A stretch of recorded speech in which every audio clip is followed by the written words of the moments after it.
Millions of people every year cross national borders in search of better work opportunities. Now, these migrants play a crucial role in the economic fabric of both their host and their home countries, performing essential jobs and sending back billions in remittances annually. Now, here in Asia, working abroad for many people from the Philippines and Indonesia has become a necessity rather than a choice. They're living below the poverty line and struggling to make ends meet. CNA's Far From Home series brings correspondents across Southeast Asia to examine what drives people in the region to seek work outside of their native countries and what they leave behind.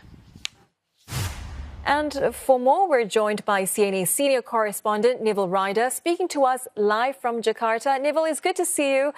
So first of all, tell us what prompted you to produce this series, Far From Home, and how do you approach the stories?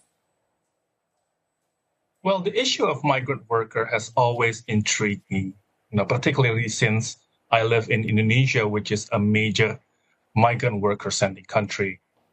Even though there are 4.8 million Indonesians working abroad, at this very moment, you rarely hear about them unless they are accused of crime, being abused, or killed by their employer. I always think that every person has a story. So for every migrant worker, there are children who only see one of their parents or even both of their parents for a few weeks every 1 or 2 years.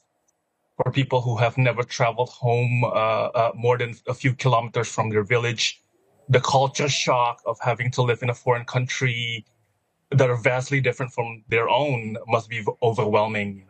So I believe that every person have a story. So initially, I wanted to focus on migrant workers from Indonesia, but my editors convinced me to broaden the scope, to broaden the horizon a little bit to the whole of Southeast Asia.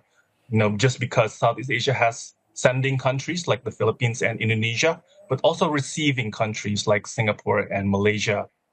And, we realized that early on that the issue is so complex and multifaceted that it needs to be a series, first looking at where they come from, where they are headed, why some chose to go there illegally, what they must do to survive and fit in.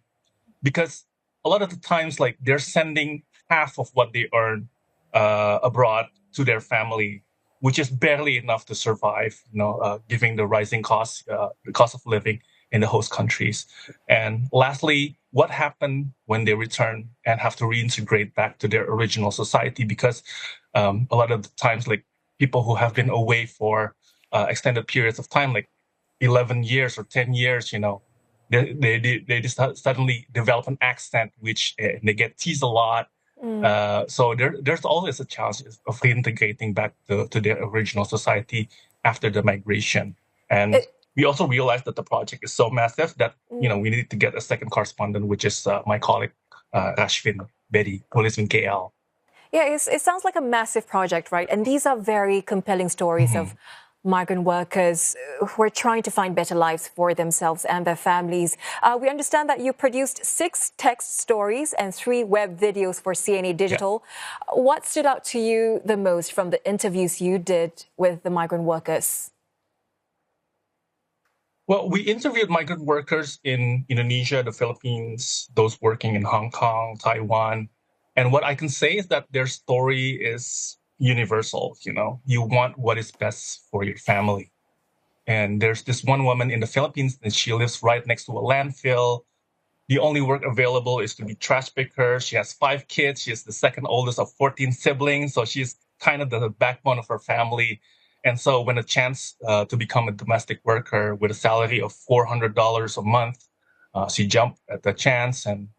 But it comes at a great personal cost. She lost the chance to watch her children grow up. She missed important moments like graduations, birthday, Christmas. In her own words, I was able to take care of my employer's children, but I couldn't even care for my own kids. So even though they're sending home a lot of money home, there are prices to pay, and this can have lasting impacts, especially with the children. One expert that I talked to Anis Hidayah, who is a longtime advocate for migrant workers' rights in Indonesia, told me that some children are forced to grow up quickly, but there are also those who end up misbehaving because they lack the structure and the stability of a normal household. So this is just one of the many social costs that comes with becoming a migrant worker. And here's my interview with Anis Hidayah. Keberangkatan mereka ke luar negeri itu selain mereka menghadapi risiko-risiko terhadap pelanggaran hak asasi, itu juga ada social cost yang mesti mereka bayar karena keberangkatan mereka ke luar negeri untuk menjadi pekerja migran.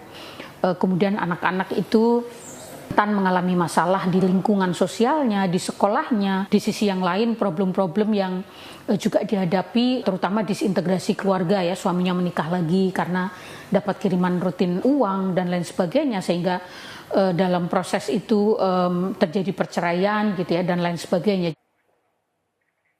I'm afraid we're running out of time, Nivell, but very quickly, did you face any challenges behind the scenes, and what was the biggest takeaway for you?